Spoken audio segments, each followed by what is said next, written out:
take me through getting behind the wheel of this car to race it, not just drive it around the block or in and out of the garage or any of that. So what do you think? The car itself wasn't really what I was scared of. The car didn't intimidate me. It was more so you intimidate me.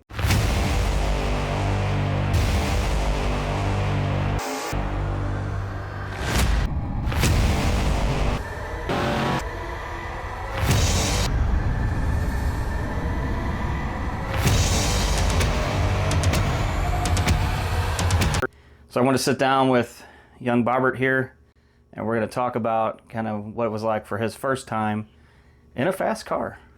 Yeah. I mean, he's been in a street car before that went in the 12s, and I'll let him talk about that here in a second. But we went into this knowing we had the kind of power that if we had everything tuned right and we didn't have any chance to go test the car at all, we got rained out.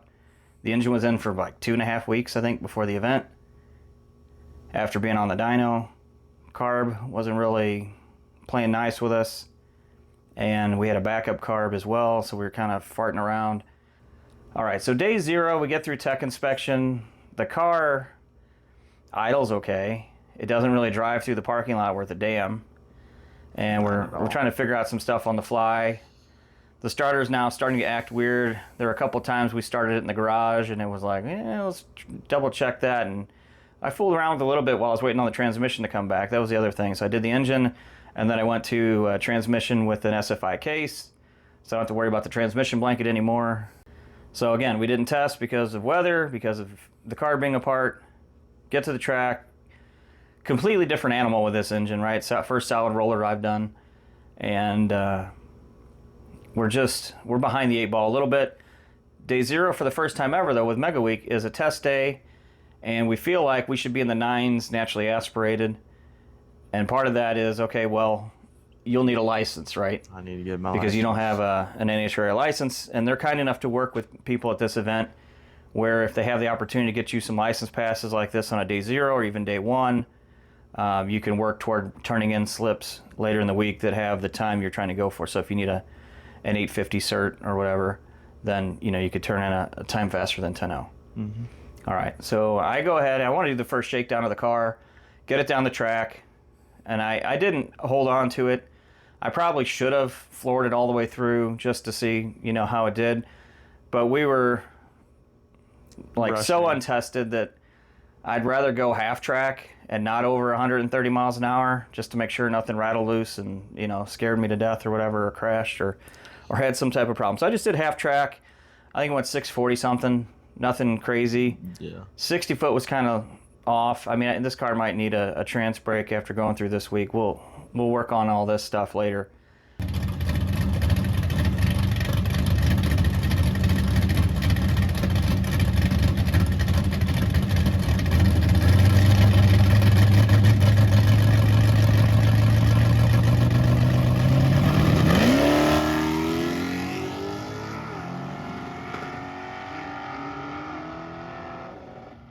But right now, I've gone 640, 8th mile. We feel like it's okay to turn the keys over to the young man here and give him his first crack at the track. Now, he doesn't race a lot, or hasn't lately.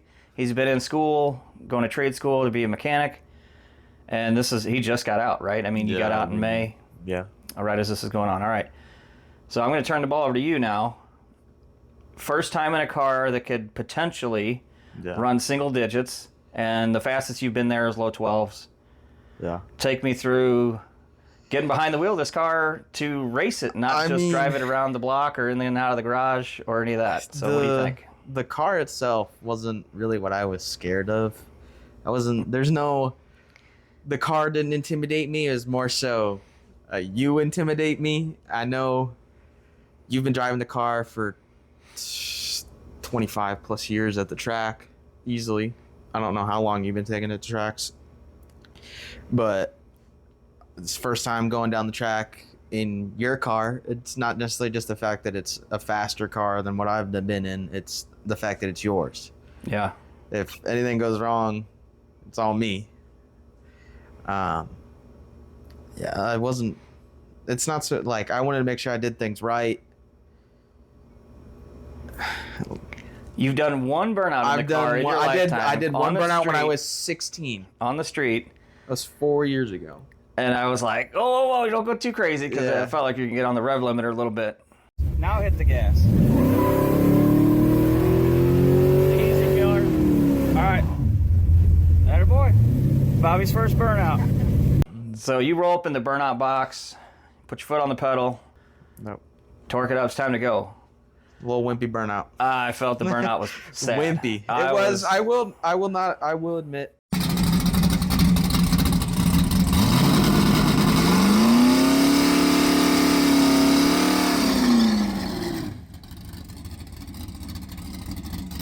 Like I said, I am not afraid of the car. I'm afraid of you. Mm-hmm. I don't want to accidentally have something go wrong, hit the rev limiter in the burnout, and send a rod to space. Or Well, whatever. I don't have the rev limiter that high, but Well, yeah, but I'm saying I'd rather play it safe, have a little wimpy burnout, first right. time ever in the car, trying to actually do something, not just be a dope on the street. the last time you raced was in a stick shift car, so even doing a brake torque is a little off. Yeah, the last couple burnouts I've done have been in my car, which is a 6-speed car, not a auto magical. Yeah. All right. So take us down the track. First go at it. I made sure to ask you kind of, because I've been around at the track with you for forever, and I watch the videos, kind of see where roughly you are, but when you stage and holding on the converter and whatnot. But I figured I'd ask you if you're just kind of you're so used to it at this point, you don't really know exactly what you do. You just kind of get in the car and go. Stage the car. I've staged cars before, but it's a little different. Manual brakes. This is where the nerves start kicking in as soon as you light the first bulb. It's like, all right, I'm actually got to put my foot to the floor here.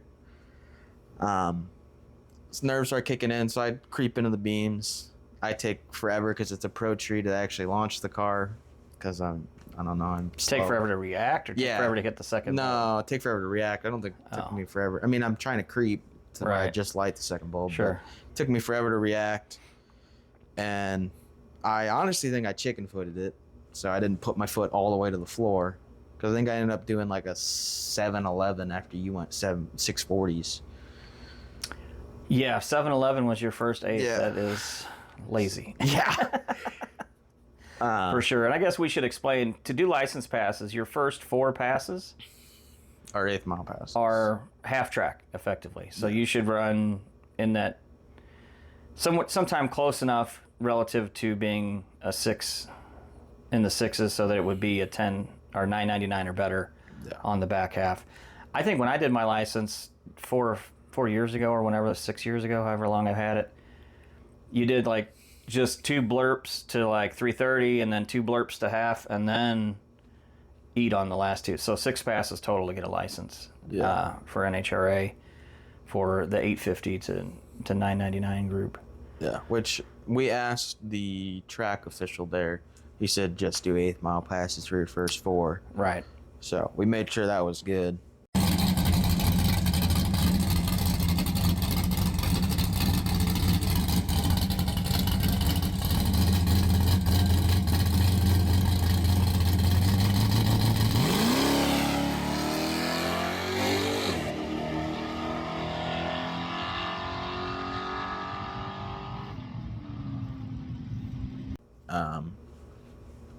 Yeah, I mean, 7-11, not great, but I mean, for the first time ever in the car, actually feeling the G's of a possible 9-second car was a different experience. Now, there are 500 and something cars at this event, and a lot of them wanted to test, and some went home, thankfully. Yeah. So we're kind of nervous that we're going to get enough passes in that on this day, that the first pass on day 1 of the event, that you'll get a chance to run a 9 and then turn that in.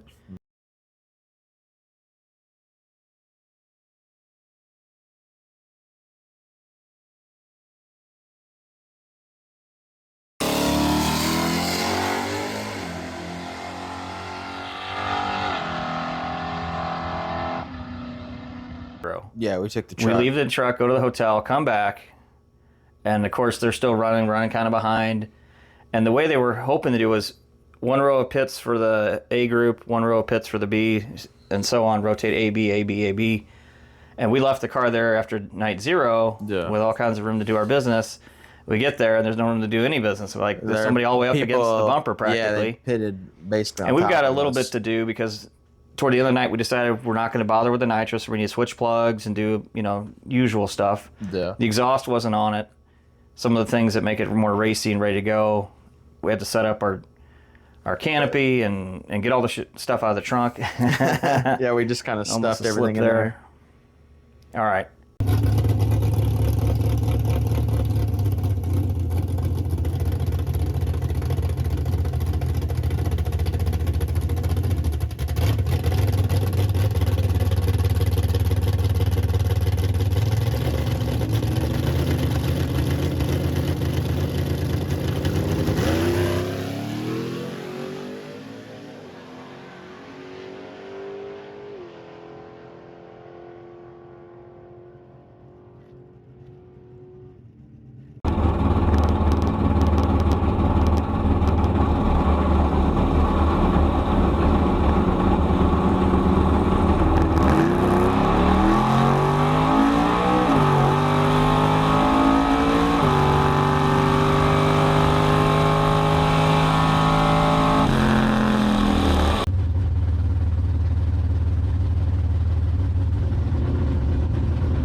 I make a run, and the car goes 1014, which is fine because I'm going to run the 10-0 group, and I feel like that's a safe enough number to just quit worrying about me. Yeah, goodbye for the week.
I thought I was gonna die there for a second. What do you mean? The thing towards the wall, I'm like, why are you driving like shit though? You were lined up to the right to begin with. because I The water box. I mean, that would.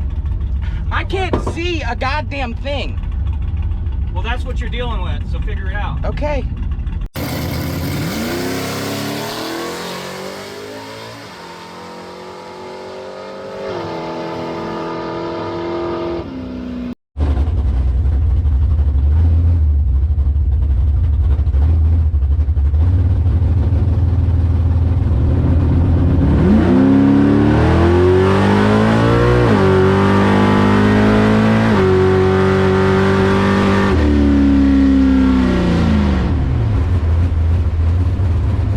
Day one of racing.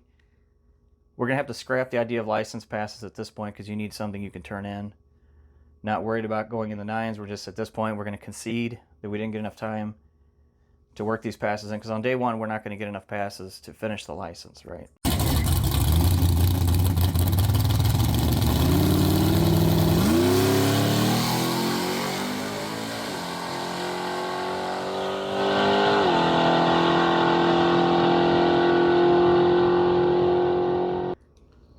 Day one, your results on the track. So 10:14, not really in the hunt. There are, I don't know, a dozen cars in my class, or 10 or something like that. And I was 8-ish by the end of day one. Yeah, I think you were like 7th or 8th. It wasn't in the hunt. Yeah, it wasn't. It was, I mean. It was something I could work with, but definitely not a leader or near the leaders on the running first day. 10:00. Like the first couple guys were like 10:00s. 10:00 something. And then right. it went like 10:01, 10:01, 10:01, and then you. All right. And this began a string of 5 days or really 4 days, because you didn't race the 5th day. It was just a check-in day. But this reiterated that I am the master of the domain. The car always went faster when I drove it than when you drove it, and this was evidence. Your first. I mean, it's the first. This is your first full quarter mile now, right? So here we go. Your first full quarter mile. Take us through it. I mean, I had 3 passes in the car to 8th mile at this point. So the only thing I haven't done is put it in 3rd gear and slam on the brakes. Not slam, but actually feel 130 miles an hour and get on the brakes hard. I'm doing. Yeah, I wonder what your top mile per hour. Excuse me. What your top mile per hour was. I think it was on this first day. Had to be in the 120s, high 120s probably. On the first day? I think it was 132. Really? Yeah, I think. And you turned in 1020? I went 1023, I believe, at 132 miles an hour. Oh, wow. I didn't realize the mile per hour was that high. We started having some problems with the starter. Yeah, started grinding real bad. Ready? Yeah.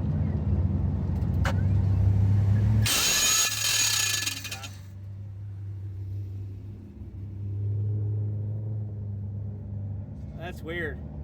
Couldn't even tell he was hitting at all. Exactly. It's too far out still. All right. Yep.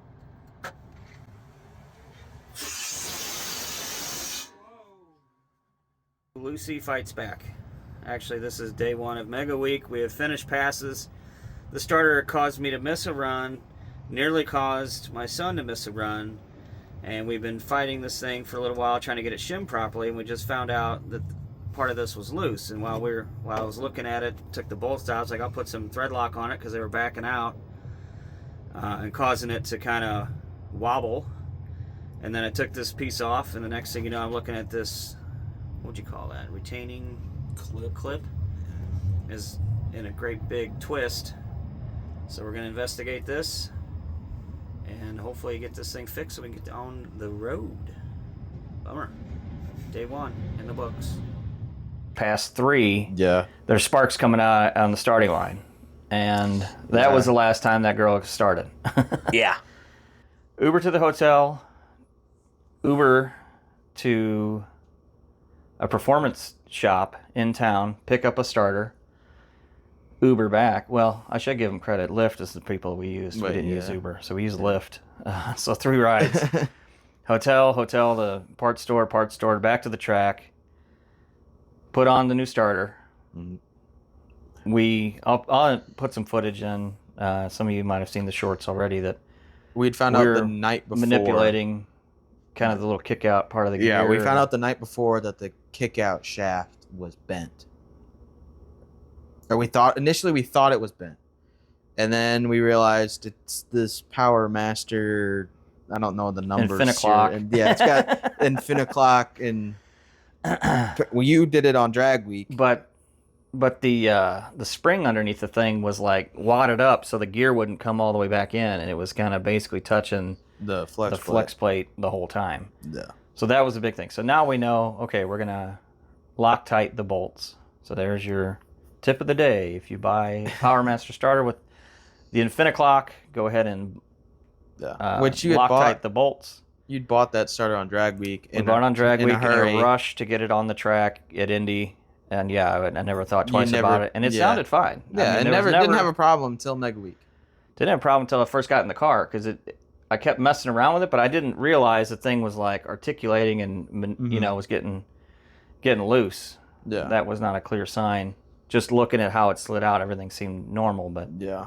in hindsight, there were signs that it probably needed to be looked at in more detail. Well, you didn't know when you put it together that their instructions say pull these 2 bolts out. There and are no lock on instructions in the boxes we saw with. them. Well, yeah, there's no. You have to look it up. It was the auto parts place that we got it from. On their website, on the page, it says, "Don't forget your Loctite, you big dummy." Yeah.